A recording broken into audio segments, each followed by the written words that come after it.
મેંદરડાના ₹35 લાખના cheque return કેસમાં આરોપીને કેશોદ કોર્ટે નિર્દોષ જાહેર કર્યા છે। ચેક કાયદેસરનું દેણું ચૂકવવા માટે આપેલ હોવાનું સાબિત ન થાય તો ચેક રિટર્નના કેસમાં સજા થઈ શકે નહીં। પ્રાપ્ત ફરિયાદની વિગતો મુજબ મેંદરડામાં રહેતા રામભાઈ વરુએ કેશોદ તાલુકાના બામણાસા ગામે રહેતા ફરિયાદી પાસેથી ₹35 લાખની મગફળી વેચાણ કરવા માટે મંગાવેલ હતી અને બાદમાં એ મગફળીની વેચાણ કિંમત ₹35 લાખ ચૂકવવા માટે ફરિયાદીને ચેક આપ્યો હતો અને જે ચેક બેંકમાં રજૂ કરતા ચેક પરત ફર્યો હતો તેવી ફરિયાદ કેશોદ કોર્ટમાં દાખલ થઈ હતી। આરોપીને સખત સજા કરવા અને દંડ ચૂકવવાનો હુકમ કરવા બાબતે ફરિયાદી તરફે રજૂઆતો થઈ હતી।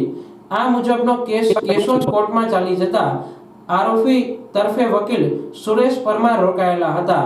કેસના અંતે આરોપીના વકીલ સુરેશ પરમારે કોર્ટ સમક્ષ ધારદાર દલીલો કરી હતી અને ફરિયાદીએ કેસમાં રજૂ કરેલ ચેક કાયદેસરનું દેણું ચૂકવવા માટે ફરિયાદીને આપેલ હોવાની હકીકત સાબિત થઈ શકી નથી। હું રામભાઈ વરુ મારી વિરુદ્ધ કેશોદ નામદાર કોર્ટમાં 35 લાખના ચેક રિટર્નની ફરિયાદ થયેલી હતી, જે મારી પાસેથી ખોટી રીતે પૈસા પડાવવા માટે ફ્રોડ કરેલું હતું। મેં સત્યને સાથે રાખી અને લડત આપતા અંતે મારી જીત થઈ। અને આવી પરિસ્થિતિમાં આરોપી વિરુદ્ધ નેગોશિયેબલ ઇન્સ્ટ્રુમેન્ટ એક્ટની કલમ 138 મુજબ કોઈ કેસ ટકી શકે નહીં। વકીલે પોતાની દલીલના સમર્થનમાં નામદાર સુપ્રીમ કોર્ટ તેમજ વિવિધ હાઈકોર્ટના ચુકાદાઓ રજૂ કર્યા હતા। નામદાર કોર્ટે બંને પક્ષને ઝીણવટભરી રીતે સાંભળ્યા હતા અને બાદમાં આરોપીના વકીલ શ્રીની દલીલોને ધ્યાને લઈ આરોપીને નિર્દોષ ઠરાવી છોડી મૂકવાનો હુકમ કર્યો હતો। નમસ્કાર, હું એડવોકેટ સુરેશ પરમાર। હાલમાં કેશોદની નામદાર અદાલતમાં એક 35 લાખ રૂપિયાની રકમના ચેક રિટર્નના કેસમાં આરોપીને નિર્દોષ ઠરાવીને છોડી મૂકવાનો હુકમ કરવામાં આવેલ છે।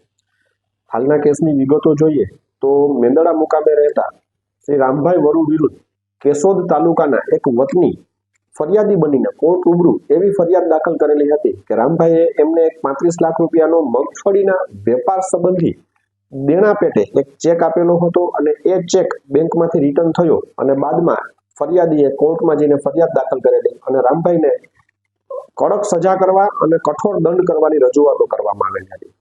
આરોપી તરફે વકીલ તરીકે હું રોકાયેલ હતો અને ચાલુ કેસમાં એવી હકીકતો કે કોર્ટ રૂબરૂ આવેલી હતી કે જે રામભાઈ પાસેથી ચેક ફરિયાદીએ મેળવેલો હતો એ કોઈ દેણા પેટે આપેલો નહોતો, પરંતુ ફરિયાદીએ રામભાઈ પાસેથી ફ્રોડ કરીને, છેતરપિંડી કરીને, અન્ય રીતે ચેક મેળવીને એમાં 35 લાખ રૂપિયા જેવડી મોટી રકમ નાખીને કોર્ટમાં ફરિયાદ દાખલ કરેલી હતી કે જેથી કરીને રામભાઈને પૈસા ચૂકવવા માટે મજબૂર કરી શકાય।